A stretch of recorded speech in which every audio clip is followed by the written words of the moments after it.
अस्सलामुअलैकुम dear student. आज जो बायोलॉजी का टॉपिक मैं स्टार्ट करने जा रहा हूँ वो है अपप्टोसिस और नेक्रोसिस।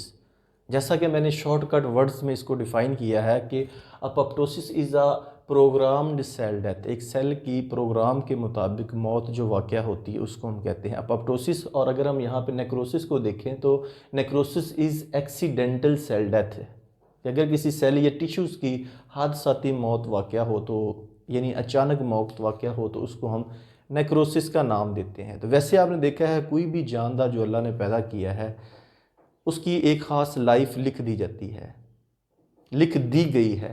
फॉर एग्ज़ाम्पल अगर इंसान की बात करें कि एवरेज एज अगर उसकी 60 ईयर है तो उस 60 ईयर्स को अल्लाह ताला ने डिवाइड कर दिया है कि बचपन के कितने साल हैं और उसके बाद उसके जवान होने के कितने हैं, उसके बाद जवानी के दिन गुजारने हैं जो उसने वो कितने हैं, उसके बाद उसने बुढ़ापे में जाना है, ओल्ड एज में जाना है और उसके बाद उसने इस दुनिया से चले जाना है। तो यानी कि उसकी जो लाइफ है उसको डिवाइड कर दिया गया मुख्तलिफ़ हालतों में, फेजेज़ में, ईयर्स में कि उसने किस एज के हिस्से में उसने क्या काम करना है। यानी कि उसकी जो मौत है वो एक प्रोग्राम के मुताबिक है। इसलिए आप देखते हैं जब बच्चा छोटा होता है तो वो अपने आप को बड़ा इजी फील करता है। जैसे ही वो बड़ा होता है, चलते चलते एक वक्त आता है, वो बुढ़ापा जब उसके पे तारी हो जाता है तो फिर उसके ऑर्गन या बॉडी के जो सिस्टम्स हैं वो काम करना छोड़ देते हैं। तो आखिरकार वो अपनी फ़ाइनल जो मंजिल मकसूद है उसकी जानिब रवां दवा हो जाता है। तो बाज़ दफ़ा ये होता है, आप देखते हैं कि कोई भी जानदार अल्लाह ताला ने पैदा तो किया है उसको अपनी फितरत पे और अचानक ही कहीं पे रोड क्रॉस करते हुए या वैसे अचानक हादसे के तौर पे उसकी मौत वाक़या हो जाती है तो उसको हम कहते हैं कि ये नेक्रोसिस का प्रोसेस है।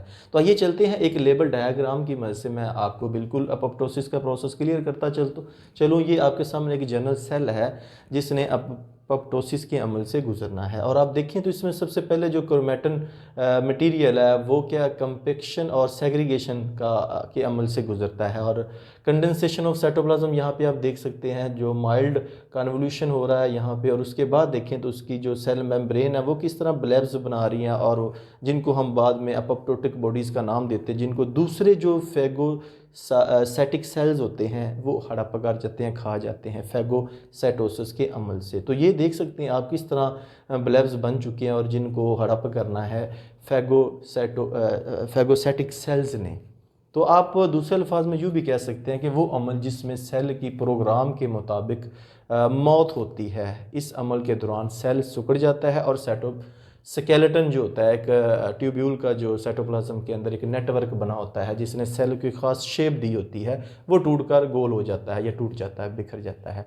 क्रोमेटिन सिकुड़ कर क्रोमेटिन बॉडीज़ बनकर बिखर जाता है और सेल मेम्ब्रेन बेकायदा ये जो ब्लेब्स जिस तरह हमने बात की है या बर्ड्स बना देती है, इन्हीं को हम बर्ड्स का भी नाम देते हैं। आप देख सकते हैं यहाँ पे ये बर्ड्स बने हुए हैं, यही इन्हीं को ब्लेब्स का नाम दिया जा रहा है, इन्हीं को अपप्टोटिक बॉडीज़ का नाम दिया जाता है।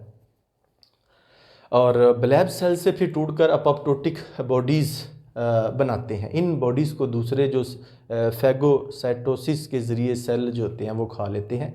अपप्टोसिस इस वक्त हो सकती है जब सेल तनाव का यानी टेंशन का शिकार होता है, उस वक्त मोस्टली जो अपप्टोसिस का अमल या सेल बिल्कुल मुकम्मल तौर पर तबाह हो चुका हो। इसी तरह जानदारों की जो डेवलपमेंट के दौरान भी अपप्टोसिस फ़ायदेमंद साबित होती है। वो कैसे? मसलन हाथों और पाँव की उंगलियों के दरमियान मौजूद सेल्स अपप्टोसिस से गुज़रते हैं और उंगलियां जो होती है वो अलग अलग हो जाती है यानी अलहदा हो जाती हैं। इसी तरह अगर हम बात करें नेक्रोसिस की, सेल और टिश्यूज़ की हादसाती मौत को नेक्रोसिस कहते हैं। नेक्रोसिस की वजूहात अगर हम देखें, कोई काज जो मेन है वो है कि कब ज़ख़म लग जाता है या इन्फेक्शन हो जाती है या कैंसर हो जाता है किसी इंसान को अचानक, तो उसकी मौत भी वाक़या हो जाती है। तो नेक्रोसिस इस वक्त हो सकता है जब सेल को ऑक्सीजन की कमी वाला माहौल दिया जाए, जिससे क्या होता है कि लाइसोसोम से खारिज होने वाले एंजाइम सेल के हिस्सों को तोड़ते हैं, तो जिसके नतीजे में अचानक सेल की मौत वाक़या हो जाती है, जिसको हम नेक्रोसिस का नाम देते हैं। तो उम्मीद करूँगा ये अपप्टोसिस और नेक्रोसिस में जो फ़र्क मैंने आपको वाज़ह किया है आपको इसकी अंडरस्टैंडिंग हो चुकी होगी। अगर फिर भी आपके ज़हन में कोई क्वेश्चन हो तो इस वीडियो के नीचे कमेंट बॉक्स में अपना क्वेश्चन ज़रूर पुट कीजिएगा। अगर ये वीडियो पसंद है इसे लाइक करके अपने दोस्तों के साथ ज़रूर शेयर कीजिएगा। और अगर आप चाहते हैं कि केमिस्ट्री, फिजिक्स, बायोलॉजी के वीडियो लेक्चर और प्रैक्टिकल वीडियो रिसीव हो तो इस चैनल को सब्सक्राइब करके साथ बेल आइकन का बटन ज़रूर दबाइएगा, ताकि नेक्स्ट टाइम जो भी मैं वीडियो अपलोड करूँ उसका नोटिफिकेशन आपको मिल जाए। तो नेक्स्ट वीडियो तक आपसे जा चाहूँगा, अपना बहुत ज़्यादा ख्याल रखिएगा। अल्लाह हाफिज़।